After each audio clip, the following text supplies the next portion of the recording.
പെരുകിടുന്നേ അധർമ്മമിഹേ. തീരുന്ന ലേഖരിൻ സ്നേഹവും പെരുകിടുന്നേ അധർമ്മമിഹേ. തീരുന്ന ലേഖരിൻ സ്നേഹവും ഒരുങ്ങിടണേ നാം എല്ലാവരും ഈ മർത്യഗേഹം വിട്ടൊഴിയേ. സുഭാഷിതം.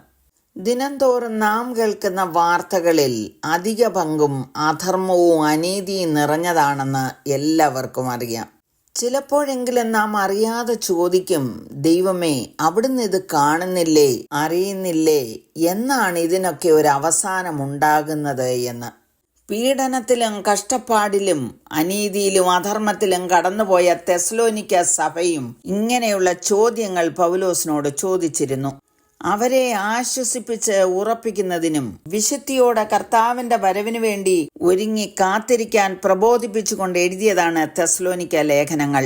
അത് അവർക്ക് മാത്രമല്ല, ലോകമെമ്പാടുമുള്ള വിശുദ്ധ സഭയ്ക്കും വേണ്ടിയുള്ളതാണ്. യേശു കർത്താവിന്റെ രണ്ടാം വരവിന് ശേഷം അവിടുന്ന് നീതിയോടും ന്യായത്തോടും കൂടെ ഭരണം നടത്തും. അതിനു മുമ്പായി കർത്താവിന്റെ സഭ ഭൂമിയിൽ നിന്ന് എടുക്കപ്പെടും. 1 തെസ്സലോനിക്കർ 4-5 അധ്യായങ്ങളിൽ അതിനെക്കുറിച്ച് വിവരിച്ചെഴുതിയിരിക്കുന്നു. തെസ്സലോനിക്കർക്ക് എഴുതിയ രണ്ടാം ലേഖനം യേശു കർത്താവിന്റെ മഹത്വ പ്രത്യക്ഷതയെക്കുറിച്ച് പ്രതിപാദിച്ചിരിക്കുന്നു. അതിന്റെ 2-ാം അധ്യായം 7-ാം വാക്യത്തിൽ വായിക്കുന്നത്, അധർമ്മത്തിന്റെ മർമ്മം ഇപ്പോഴേ വ്യാപരിക്കുന്നുണ്ട്. ഇതുവരെ തടുക്കുന്നവൻ വഴിയിൽ നിന്ന് നീങ്ങിപ്പോക മാത്രം വേണം. For the mystery of lawlessness is already at work.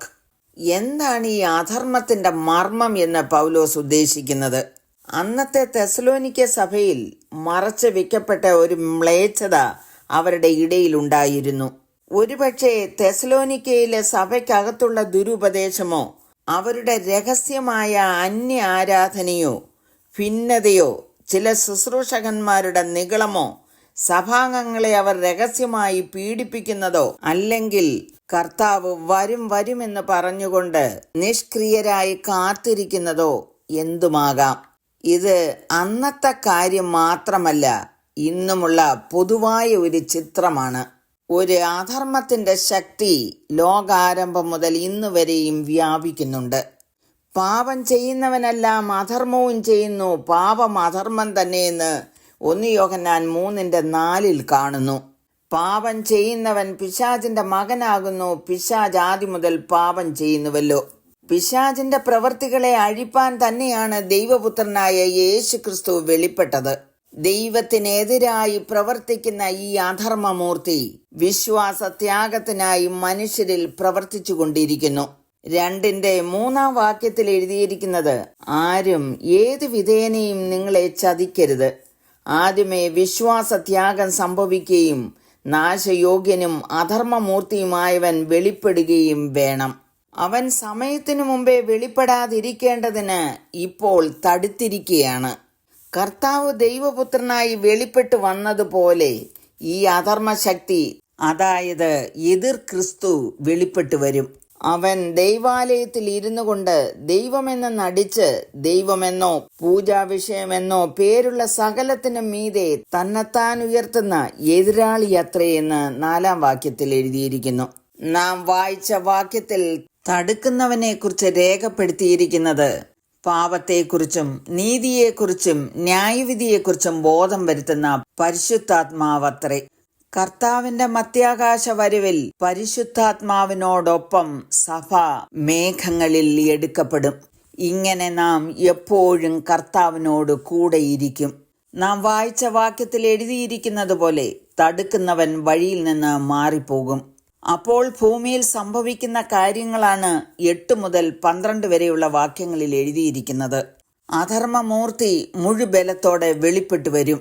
സാത്താന്യ വ്യാപാര ശക്തിക്കൊത്തവണ്ണം വ്യാജമായ സകല ശക്തിയോടും അടയാളങ്ങളോടും അത്ഭുതങ്ങളോടും അനീതിയുടെ സകല വഞ്ചനയോടും കൂടെയായിരിക്കും.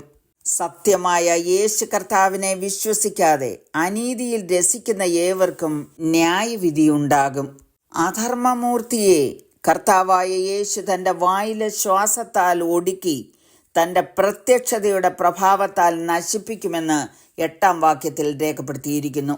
കർത്താവിന് പ്രിയരായ സഹോദരന്മാരെ, ദൈവം നിങ്ങളെ ആദ്യം മുതൽ ആത്മാവിൻ്റെ വിശുദ്ധീകരണത്തിലും സത്യത്തിൻ്റെ വിശ്വാസത്തിലും രക്ഷയ്ക്കായി തിരഞ്ഞെടുത്തിരിക്കുന്നു. നമ്മുടെ കർത്താവായ യേശു ക്രിസ്തുവിൻ്റെ മഹത്വം പ്രാപിപ്പാനല്ലോ അവൻ ഞങ്ങളുടെ സുവിശേഷ ഘോഷണത്താൽ നിങ്ങളെ രക്ഷയ്ക്ക് വിളിച്ചത്. ആകയാൽ സഹോദരന്മാരെ, നിങ്ങൾ ഉറച്ചു നിന്ന് ഞങ്ങൾ വാക്കിനാലോ ലേഖനത്താലോ ഉപദേശിച്ചതെന്ന പ്രമാണങ്ങളെ മുറുകെ പിടിച്ചുകൊള്ളുവീനെന്ന് പൗലോസ് നമുക്ക് ബുദ്ധി ഉപദേശിക്കുന്നു. കർത്താവിൻ്റെ മധ്യാകാശ വരവിലാണ് നാം എടുക്കപ്പെടേണ്ടത്. അതിനായി കാത്തിരുന്ന് ഒരുങ്ങി ജീവിപ്പാൻ എല്ലാവരെയും ദൈവം സഹായിക്കട്ടെ എന്ന് പ്രാർത്ഥിക്കുന്നു.